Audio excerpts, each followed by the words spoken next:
رمضان کریم بس جانے ہی والا ہے، ماشاءاللہ سے آخری عشرہ سٹارٹ ہو چکا ہے اور آج 21واں روزہ ہے۔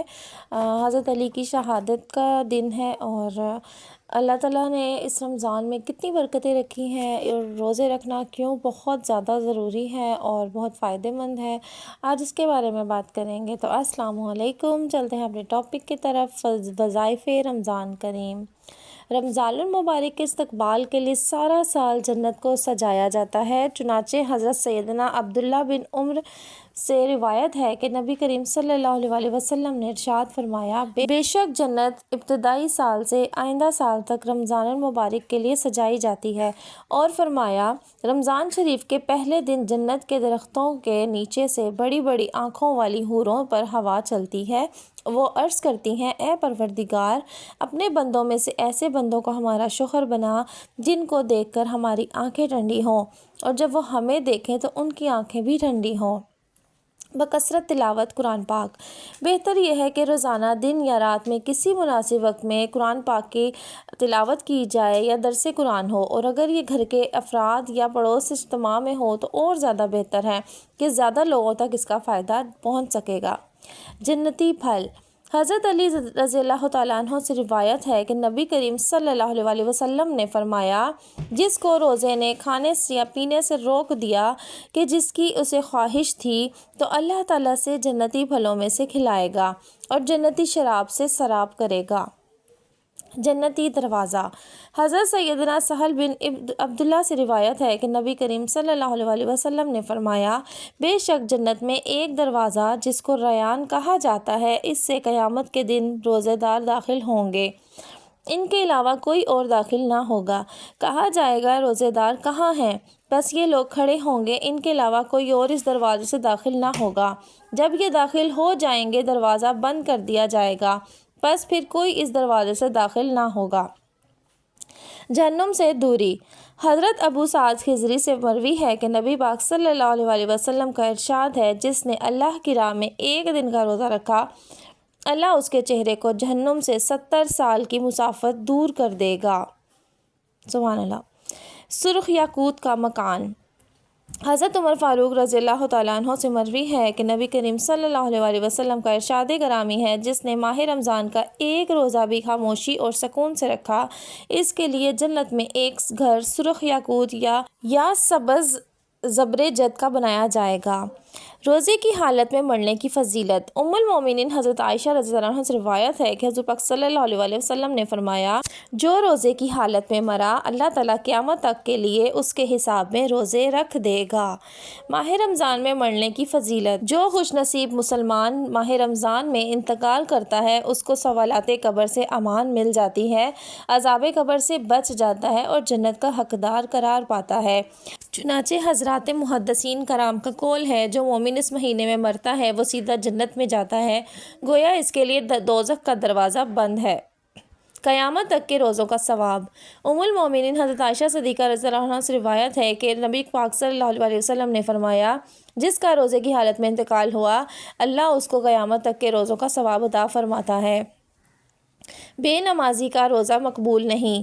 آج مسلمانوں میں نماز جیسے اہم فریضے سے غفلت عام ہے، حالانکہ یہ ایسا فریضہ ہے کہ جس سے کفر و اسلام کے درمیان فرق و امتیاز ہوتا ہے۔ نبی کریم صلی اللہ علیہ وسلم کا فرمان ہے، وہ عہد جو ہمارے مسلمانوں اور کافروں کے درمیان ہے وہ نماز ہے، جس نے نماز کو ترک کر دیا اس نے کفر کا ارتکاب کیا۔ جسم کی زکوٰۃ۔ حضرت ابو ہریرہ سے روایت ہے کہ نبی کریم صلی اللہ علیہ وسلم کا ارشاد ہے، ہر شے کے لیے زکوٰۃ ہے، اور جسم کی زکوٰۃ روزہ ہے، اور روزہ آدھا صبر ہے۔ سونا بھی عبادت ہے۔ حضرت عبداللہ بن ابی اوفی سے روایت ہے کہ نبی پاک صلی اللہ علیہ وسلم نے فرمایا، روزے دار کا سونا عبادت اور اس کی خاموشی تسبیح اور اس کی دعا قبول اور اس کا عمل مقبول ہوتا ہے۔ جنت میں روزے داروں کے مزے۔ حضرت سیدنا انس رضی اللہ عنہ سے فرماتے ہیں کہ حضور اقدس صلی اللہ علیہ وسلم نے فرمایا، قیامت کے دن روزے دار قبروں سے نکلیں گے تو وہ روزے کی بو سے پہچانے جائیں گے، اور پانی کے کوزے جس پر مشک سے مہر ہوگی انہیں کہا جائے گا، کھاؤ، کل تم بھوکے تھے۔ پیو کل تم پیاسے تھے، آرام کرو کل تم تھکے ہوئے تھے۔ پس وہ کھائیں گے اور آرام کریں گے، حالانکہ لوگ حساب کی مشقت اور پیاس میں مبتلا ہوں گے۔ قیامت میں روزے دار کھائیں گے۔ حضرت عبداللہ بن رباح رضی اللہ عنہ سے روایت ہے کہ نبی پاک صلی اللہ علیہ وسلم نے ارشاد فرمایا، قیامت میں دسترخوان بچھائے جائیں گے، سب سے پہلے روزے دار ان سے کھائیں گے، جو روزہ رکھے وہ جنتی ہے۔ حضرت حذیفہ رضی اللہ عنہ سے روایت ہے کہ رسول اکرم صلی اللہ علیہ وسلم نے فرمایا، جس نے محض اللہ کی رضا کے لیے کلمہ پڑھا وہ جنت میں داخل ہوگا اور اس کا خاتمہ بھی کلمے پر ہوگا۔ جس نے کسی دن اللہ تعالیٰ کی رضا کے لیے روزہ رکھا تو اس کا خاتمہ بھی اسی پر ہوگا اور وہ داخل جنت ہوگا، اور جس نے اللہ کی رضا کے لیے صدقہ کیا اس کا خاتمہ بھی اسی پر ہوگا اور وہ داخل جنت ہوگا۔ گرمی کا روزہ۔ حجاج بن یوسف ایک مرتبہ دوران سفر حج مکہ معظمہ مدینہ منورہ کے درمیان ایک منزل پر اترا اور دوپہر کا کھانا تیار کروایا اور اپنے چوبدار سے کہا کہ کسی مہمان کو لے آؤ۔ چوبدار خیمے سے باہر نکلا تو اس سے ایک اعرابی لیٹا ہوا نظر آیا۔ اس نے اسے جگایا اور کہا، چلو تمہیں امیر حجاج بلا رہے ہیں۔ اعرابی آیا تو حجاج نے کہا، میری دعوت قبول کرو اور ہاتھ دھو کر میرے ساتھ کھانا کھانے بیٹھ جاؤ۔ اعرابی بولا، معاف فرمائیے، آپ کی دعوت سے پہلے آپ سے بہتر ایک کریم کی دعوت قبول کر چکا ہوں۔ حجاج نے کہا، وہ کس کی؟ وہ بولا، اللہ تعالیٰ کی، جس نے مجھے روزہ رکھنے کی دعوت دی اور میں روزہ رکھ چکا ہوں۔ حجاج نے کہا، اتنی سخت گرمی میں روزہ؟ اعرابی نے کہا، ہاں، قیامت کی سخت ترین گرمی سے بچنے کے لیے۔ حجاج نے کہا، آج کھانا کھا لو اور یہ روزہ کل رکھ لینا۔ اعرابی بولا، کیا آپ اس بات کی ضمانت دیتے ہیں کہ میں کل تک زندہ ہوں گا؟ حجاج نے کہا، یہ بات تو نہیں۔ اعرابی بولا، تو پھر وہ بات بھی نہیں۔ یہ کہا اور چل دیا۔ ام المومنین حضرت عائشہ صدیقہ رضی اللہ عنہا کی سخاوت۔ ام المومنین حضرت عائشہ بے حد سخی تھیں۔